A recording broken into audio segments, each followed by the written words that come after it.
Our next speaker is someone who doesn't just think outside the box, he redesigns the box itself. An alumnus of IIT Bombay, a leader at Blinkit, he bridges the gap between strategy and execution effortlessly. Recognized by the Rockefeller Foundation for his work on building a sustainable food system for 2050, his vision truly shapes the future. So get ready to explore the power of systems, thinking and innovation. Please join me in welcoming Banerjee. Please give him a big round of applause. Good afternoon. थोड़ा attention pay करना पड़ेगा. It's a slightly tricky presentation, but I'm pretty sure once you've gone through it, you should feel a little more knowledgeable. Okay, hidden patterns. So everything in the world is shaped by hidden patterns. These are the patterns that shape how things grow, how they slow down, how they cluster, how they distribute. And these are the very patterns that give us which species, which companies, which systems dominate and which systems disappear. This is the system which nature has used for billions of years. And when you start looking at these patterns, even the man-made systems, they start feeling a lot more predictable.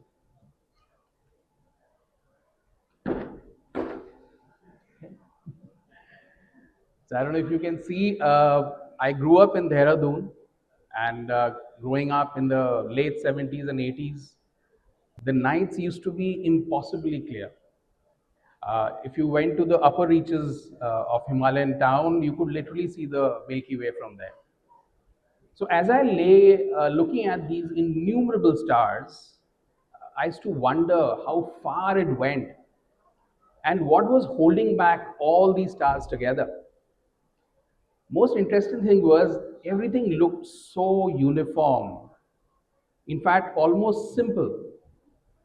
But the real life on Earth felt a lot more chaotic, right? A lot of broken, unpredictable. But as I worked through for the last 30 years through so many companies, and some of them really big ones, where I had access to a lot of data, I realized these patterns actually start showing up. All you have to do is to change the scale. I have looked at some of these laws, and one of the first one is a really simple one. Anybody who's studied geometry possibly knows this one. So what happens when a little square cube grows in size? Now, to point that out, I have a serious joke here. All of you must know about the Godzilla. Now, Godzilla was this radioactive monster. It came from Japan. It has had a lot of Hollywood retellings, and every time they made a movie, the size of Godzilla went up. The last number that I got was around 100 meters tall. Now imagine a Godzilla that's 100 meters tall. The weight of this monster would be close to 99,000 metric tons. That's the size of a large building like a Chrysler. So what this says is, as things grow, their insides grow much faster than the outside. So there's a limitation to growth, there's a limitation to scaling. To point that out even better,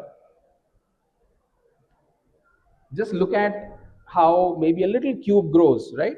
So 1 meter square, 1 meter on the edge, the cube surface area is 6, but the volume is only 1. So initially the surface area is much larger than the volume inside. But something very interesting happens when it gets to the ordinal number 6. They become equal. What happens when the cube has 100 meters on the side? The volume becomes 1,000,000. Of course, surface area and volume are not the same things, but just look at the ordinal numbers. So this is what puts a limit to growth, to limit to scaling. What it ensures is that once systems grows, you have to redesign. Now, based on this, over 100 years back, there was this scientist called Max Kleiber, and he found that as organisms grow in size, they do not scale at 1:1. For example, an elephant and an organism or an animal which is half its size, they don't exactly have the same proportion in terms of how much energy they produce. As animals grew larger and larger, they slowed down in their energy, right? And this is one of my favorite slides. Please have a look at it carefully. There's another constraint that nature puts on our lives. All mammals, in this case, have been given exactly 1 billion heartbeats. Now, combine that with the scaling problem. So what happens is a little rat which has a heartbeat of 600 ppm lives only up to 2 to 3 years. But an elephant which has got a heartbeat of around 30 lives up to 70 years. Going by that, human beings should have only a lifespan of around 30 years. But why do we live close to 70 odd, 80 odd years? It's because we have cheated this curve through technology, through medical science, through clothing, shelter, and societies. Now, little bit of a math. Nothing in the world grows isometrically. That is, there is no 1:1 growth. Every system, especially biological systems, they grow at the level which is called sublinear allometric. These are actually allometric quarter power equations. So when an elephant grows to a certain size, every other, say a whale, which could be double its size, does not produce the same amount of energy, and it slows its heartbeats down, right? When cities scale, say the population goes double, you don't need double the number of roads, right? That's sublinear allometric scaling. But there are systems that grow superlinearly. Cities themselves grow superlinearly. In fact, top cities in the world, top 50, they have not changed in the last 100 years. And they grow because, as people come into those cities, double the number of cities, double the number of patents, more than double the amount of wealth and higher GDP. Now, I'm going to take you through 3 little case studies. And these are very interesting case studies. Kodak was at the top of the game. This person, Steven Sasson, he was the first person in 1975 to pick up a digital camera and take a picture. But what happened after that? Kodak executives, they believed their existing business was chemicals. They ignored this innovation. For years together, there was so much research on CCD, that's what he built, and today it's called CMOS. But Kodak itself could not make any business sense out of it. Nokia, all of you, I don't know, you're much younger, but at least from our times, when India liberalized, Nokia was the #1 phone company. They were also the first company to make the smartphone 3.5, 4 years before Apple did. The engineers presented this model. It had a camera, it had a web browser, email, everything. But the senior executives believed that this is a little gimmicky, and they did not focus much on it. They focused more on the hardware, did not focus on the UI UX. 2007, full 3 years after this was presented, Apple came out with iPhone. And by then, the winds had changed. It's the same thing with GM. In 1996, they built something magical. This beautiful first mass-produced electric car was built by GM. And they built around 1,200 of them and leased it out. People loved it so much But GM executives believed that this was too unprofitable to build upon. So they got all the cars back and destroyed them. But the irony of this is 8 years after this car was made, Tesla guys did what they did. They completely took the game over. So what do we understand from all this? And this is the most important point of this presentation, is companies also live and die like organisms.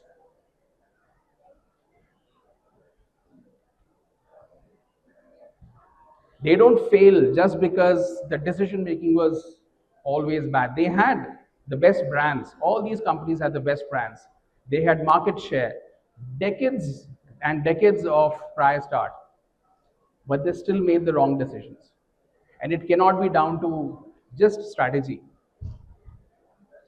It is the metabolic law of corporate failure. So Jeffrey West, he's a theoretical physicist. He looked at a lot of data and came up with this law, which is a law of metabolic law of corporate failure. Now, we understand now companies become big and small, but there are so many different kinds of companies, all kinds, just like organisms. Now, who chooses which company will survive, which company will grow big? Apparently, apart from allometry, there's another law called the Zipf's law, and it comes from linguistics. It's a very interesting one. So if you picked up a dictionary and you picked out the most common word in the dictionary, then the next most common, and the third and the fourth, what you'll notice is the second most is half the number of frequency or half the number of occurrences. Third would be 1/3, 1/4, and like that. So it makes a beautiful curve, and it is common for all kinds of languages which have sufficient number of words. Chinese, Arabic, right? And the curve sort of looks like this. But what is interesting about this curve? Yeah, this is not about linguistics alone. This is one day sale in a city of all the products, their ranks compared to number of times they've sold. Okay, so right on top you might have green chili out there, and at the bottom is something which is like a very tail product which did not sell even 1 unit. But what is interesting is the way the entire curve looks like. This is a natural distribution of how products sell on e-commerce. What's interesting is if you take a log, it becomes almost a straight line, which means it is scale invariant. So 1 day sale or a 1 month sale or a year's sale, they all start looking like a beautiful straight line. What does Zipf's law imply for you guys? If you find yourself in the Zipfian sweet spot, then you will succeed. But how do you succeed? The first thing about Zipf is many things are rare, but some things are very popular, which means the creative ecosystem is very heavily tailed. Few things will ever get to the prominence. Few things will make it big. It's not injustice. That's how the world is set up. The second law is success does not come purely by just putting uniform effort. It comes from coming into these places, meeting creative minds, exchanging ideas. And one of the most important thing is when you innovate, your innovation must be communicable. If it's too innovative, it's going to take time before people understand it. But if it's too mundane, then it's too usual, it's too irrelevant. In a sense, allometry tells you how complexity scales, and Zipf law, it tells you how meaning organizes itself. And every scaling system in the world lives in the intersection of these two systems. Now, every law, if it's a good law,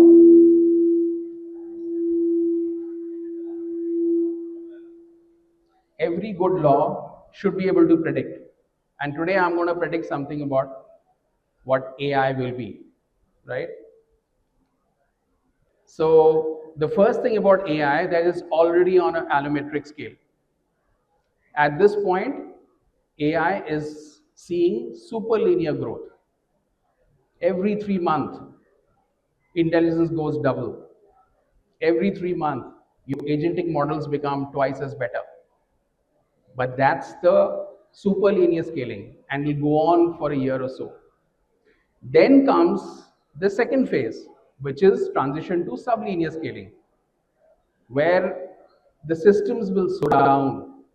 And why will the system slow down? A lot of you are here who are doing AI. The thing is, at some point, first reason is there's not going to be enough data to scrape. Already AI systems have looked at all the data sets in the world and it's getting there 100% very soon. Second thing, the cost of models becoming more intelligent is going to go up enormously.